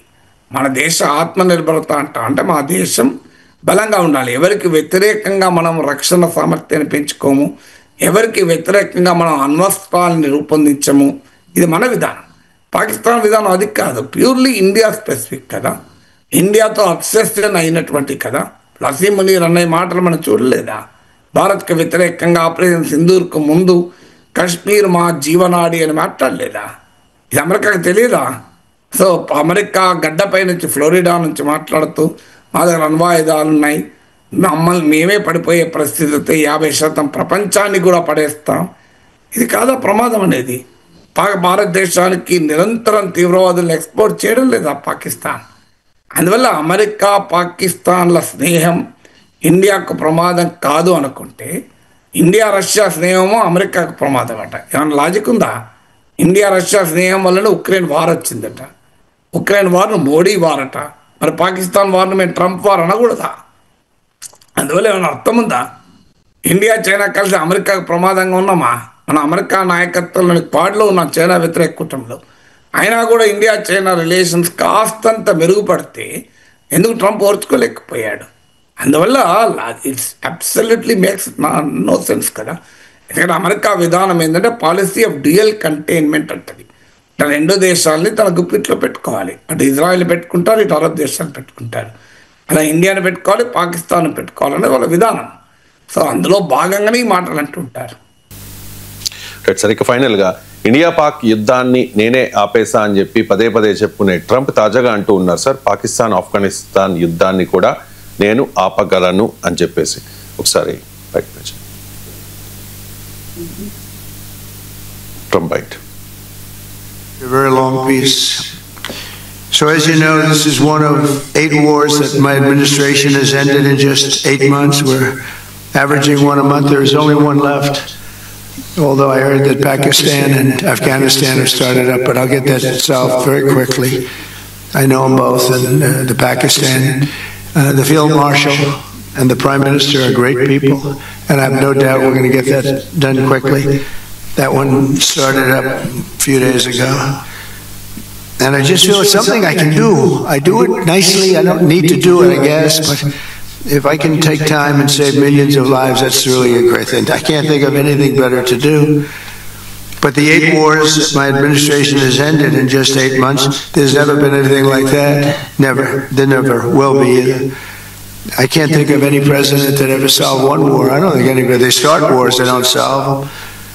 So nothing like this has been done in history, and it's an honor to be involved. On behalf of the United States, I'm proud to help settle this conflict. And Trump ఏం చెప్పినా తలుపే పాకిస్తాన్ వినొచ్చేమో కానీ తాలిబాన్లు వినే అవకాశం ఉందంటారా? Pakistan Afghanistan ఉద్రిక్తతల్ని Trump ఆపగలుగుతాడా? అంటే ట్రంప్కి ఏంటంటే ప్రపంచంలో అన్ని యుద్ధాలు నేను I'm man of piece, I'm I end wars అని క్లెయిమ్ చేసుకుంటున్నాడు. ఇప్పటికీ ఉక్రెయిన్ వార్ ఆగలేదు. హమాస్కు రోజు హెచ్చరికలు జారీ చేస్తున్నాడు, ఏ క్షణమైనా మేము అంతం చేస్తామని. ఇక మరి ఏ యుద్ధాలు ఆగినట్టు? ఈ రెండు కాక భారత్ పాక్ యుద్ధాన్ని నేను ఆపామంటున్నాడు, మనం దాన్ని ఖండిస్తున్నాం. ఇక థాయిలాండ్, కంబోడియా ఇవన్నీ చిన్న చిన్న కాన్ఫ్లిక్ట్స్ అవి, ఆర్మేనియా, అజర్బైజాన్, దానికి ట్రంప్ అవసరం లేదు. సో కానీ ట్రంప్ అలవాట్లో భాగంగా ఇప్పుడు ఆయన 8 యుద్ధాలు ఆపానన్నాడు. మీకు ఇప్పుడు 9వ యుద్ధమో 10వ యుద్ధం కూడా ఆపానని చెప్తాడు. సో దానికి ఆ క్రమంలో ఇప్పుడు పాకిస్తాన్, ఆఫ్ఘనిస్తాన్ అని చెప్తాడు. రేపు టీడీపీ వైసీపీల మధ్య కూడా యుద్ధాన్ని ఆపుతా అనొచ్చు ట్రంప్. సో ఆ దశకు వచ్చేసాడు, జోక్గా చెప్పాలంటే. సో అందువల్ల మీకు ట్రంప్ వైఖరి ఆ రకంగా ఉంది. సో అందువల్ల ఫస్ట్ పాకిస్తాన్, ఆఫ్ఘనిస్తాన్ల మధ్య జరుగుతున్న యుద్ధం కాదు, అది మిలిటరీ దాడులు జరుగుతున్నది అని యుద్ధం అన్నారు దాన్ని. ఈవెన్ ఇప్పుడు ఉక్రెయిన్పై జరుగుతున్న వారినే పుట్టిన యుద్ధం అనలే, స్పెషల్ మిలిటరీ ఆపరేషన్ అన్నాడు. ఇప్పటికీ వార్ అన్న నామన్క్లేచర్ ఇవ్వలే. అది మీకు ఈవెన్ ట్రంపే చెప్పాడు ఈ మధ్య జెలెన్స్కీకి, మీరు చూడండి రష్యా వాళ్ళు ఇప్పుడు మీ పైన చేస్తున్నది వారు కూడా కాదు, స్పెషల్ మిలిటరీ ఆపరేషనే. రేపు పొద్దున్న యుద్ధమే మొదలు పెడితే మీ పరిస్థితి ఏమవుతుందని చెప్పి బెదిరించాడు. మరి అలాంటప్పుడు ఇప్పుడు మరి ఎలా మాట్లాడతాడు ట్రంప్? లాజిక్ ఉండాలి కదా. సో అందువల్ల మీకు ఉక్రెయిన్ పైన 3 ఏళ్ళుగా రష్యా చేస్తున్నది యుద్ధం కాకపోతే పాకిస్తాన్, ఆఫ్ఘనిస్తాన్ల మధ్య ఈ మధ్య జరుగుతున్నది యుద్ధం అంటారా? They are all military conflict, బార్డర్లో కాన్ఫ్లిక్ట్ జరుగుతున్నాయి. ఇందులో మీరు అన్నట్లు పాకిస్తాన్తో ట్రంప్కి ఫ్రెండ్షిప్ ఉండొచ్చు, కానీ ఆఫ్ఘనిస్తాన్తో అమెరికాకు సంబంధాలు బాగా లేవు. ఇప్పుడు ఆల్రెడీ బాగ్రామ్ ఎయిర్ బేస్ ఉంది, ఇది ప్రపంచంలోనే one of the largest military బేస్లో ఒకటి. నేను గతంలో కూడా చెప్పాను, 10,000 మంది అమెరికన్ సైనికుల్ని ఇక్కడ పొజిషన్ చేయగలరు, వందలాది యుద్ధ విమానాలని ఇక్కడ పార్కింగ్ చేయగలుగుతారు, 2 రన్వేలు ఉన్నాయి. సో అందువల్ల ఆ బాగ్రామ్ ఎయిర్ బేస్ మాకు ఇచ్చేయండి అని చెప్పి ట్రంప్ ఒత్తిడి చేస్తున్నాడు. తాలిబాన్ చాలా తీవ్రంగా స్పందించి మేము వారికైనా సిద్ధమే అని ప్రకటించడమే కాదు, మాస్కోలో తాలిబాన్ చొరవ మేరకు 10 దేశాల సమావేశం జరిగింది. రష్యా, చైనా, పాకిస్తాన్, ఇండియా, మీకు సెంట్రల్ ఏషియన్ కంట్రీస్, ఇరాను, వీళ్ళందరూ ముక్త కంఠంతో, ఇండియా, పాకిస్తాన్ కూడా ఏకాభిప్రాయంతో తాలిబాన్కి అండగా నిలిచాం మనం. ఆ బాగ్రామ్ ఎయిర్ బేస్ విషయంలో ఆఫ్ఘనిస్తాన్లోని తాలిబాన్లు అమెరికాతో మేము యుద్ధం చేస్తామంటుంటే వారు పాకిస్తాన్తో యుద్ధాన్ని ఆపుతామంటే ఎట్లా ట్రంప్? ఆ మాటకు అసలు తాలిబాన్లను సృష్టించింది పాకిస్తాన్, వాళ్ళకి అండదండలు ఇచ్చింది పాకిస్తాన్, వాళ్ళకి మతపరమైన ఆయుధపరమైన శిక్షణ ఇచ్చింది పాకిస్తాన్. అమెరికాతో కలిసి తాలిబాన్లపై యుద్ధం చేస్తున్న సమయంలో కూడా వాళ్లకు ద్వంద్వ ప్రమాణాలను పాటించి ఒకవైపు తాలిబాన్ల పైన అమెరికా యుద్ధాన్ని సహకరిస్తున్నట్లు చెప్తూనే మళ్ళీ తాలిబాన్లకు అన్ని రకాల ఆశ్రయాలు, అండదండలు ఇచ్చింది పాకిస్తాన్. అయినా తాలిబాన్ పాకిస్తాన్తో పోరాటానికి రెడీగా ఉన్నది. సో నిన్నగా మన ఖోదా ఆసిఫ్ పాకిస్తాన్ డిఫెన్స్ మినిస్టర్ అన్నాడు, తాలిబాన్తో చర్చలు జరుగుతున్నాయి, ఈ చర్చలు విఫలమైతే ఆఫ్ఘనిస్తాన్పై మేము యుద్ధానికి సిద్ధమే అంటున్నాడు. అలాంటప్పుడు ఆ తాలిబాన్ వింటుందా? సో అందువల్ల తాలిబాన్ వాళ్ళు ఓపెన్గా హెచ్చరించారు, మేము ఏ స్థాయికైనా వెళ్తామని. సో ఆ ట్రంప్ క్లెయిమ్స్లో ఇదొక claim. Right sir, thank you so much sir.